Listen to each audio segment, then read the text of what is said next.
ElBozoBonsando. If you had decided to start your business or you're thinking soon about registering your business, today I would like to present you a registration essential checklist items that you need to have before you can do so. Creating an essential business registration checklist will help you to be fully prepared before you register your business. I remember when I moved in the United States, I always dreamed to have my own business, but I didn't understand nothing about financial education. I started my business without really have a checklist, and that cost me a lot of headache. And that's one of the motive of why I'm trying to help a lot of people to understand the basic, the fundamental, make it easy for everyone to get access to the financial world by being prepared. ElBozoBonsando. Now let's start with the essential business registration checklist. The first item that I will recommend is the name. It's really important to get a name that's very simple, short, 1 or 2 words, and something that people can remember. It's help when you're trying to build a website. The simpler it is, the better it is when you come to choose your name. You want to make sure you check name availability, especially in the website domain. You want to check in your state registry if the name have not already been registered, or any patent or trade name that already registered under this name. The second item will be business structure. It's very important at the beginning to determine what kind of business structure that you want to create.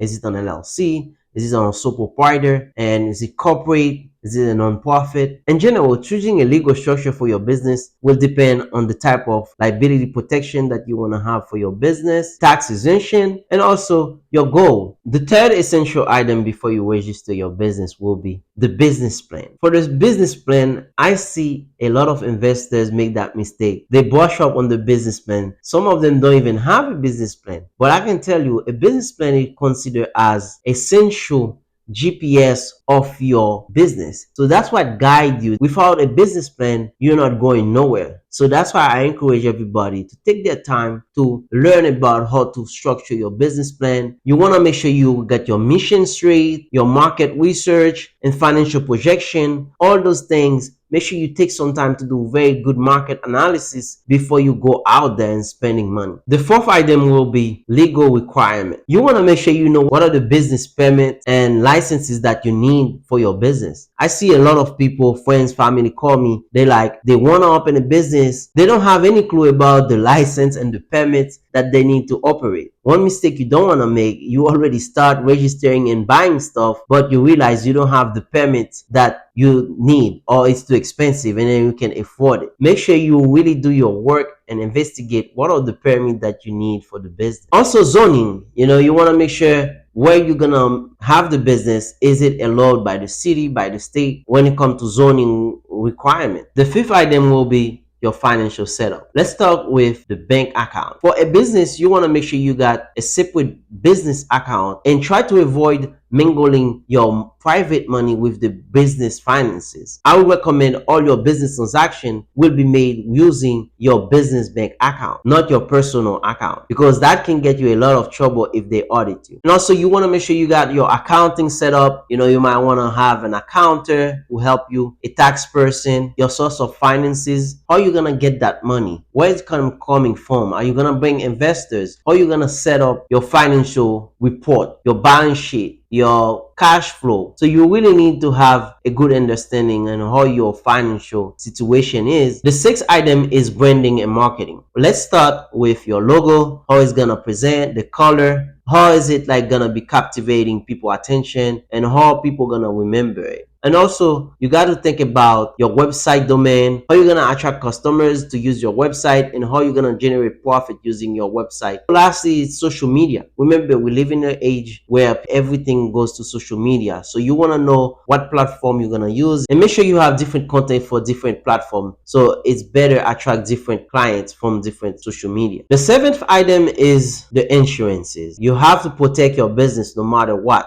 Insurances, it's a must. When you have a business, you have to have insurances to protect you against any wrongdoing. Make sure you check with an insurance business broker to see what kind of insurance that you need for your business. Maybe business liability insurance or professional liability insurance. Maybe you need a workers' comp if you're gonna have employee. A good insurance business license broker will help you determine that. The eighth item will be contract and agreement. So in the contract and agreement, I would suggest to have a good lawyer at the beginning to help you shape the right way to protect your business when it comes to contract and agreement with vendors, with employee, any transaction that you're doing. Make sure that you are in compliance with the legal regulation. Different contract can be operating agreement, how your business operating. You can have a partnership agreement, how you bringing partners to your business. And lastly is the service contract, how you deal with employee or how you deal with contractors. So make sure you do your homework on that area. So you got a good lawyer to help you protecting your business by helping you get good legal contract. The ninth item will be operation consideration, especially if you look at how you deal with suppliers and vendors. Identify who are going to be your suppliers, develop good relationship with suppliers so you can get better deal. Equipment inventory, make sure you know what you're going to buy and where you're going to stock them. Also, the workplace, make sure that wherever you're going to operate your business, especially as we mentioned before, it's respect the zoning, but also what kind of place that you need. What is the place need to have in order to operate your business? The 10th item will be compliance and reporting. Make sure you verify ongoing compliance, maybe with taxes. Some state they have certain requirement. You have to be annually or quarterly report your taxes. Also employee requirement, maybe certain training, continuous education that you might have to have for your employee. Make sure you got all those compliance issues taken care of since the beginning so you don't have to regret it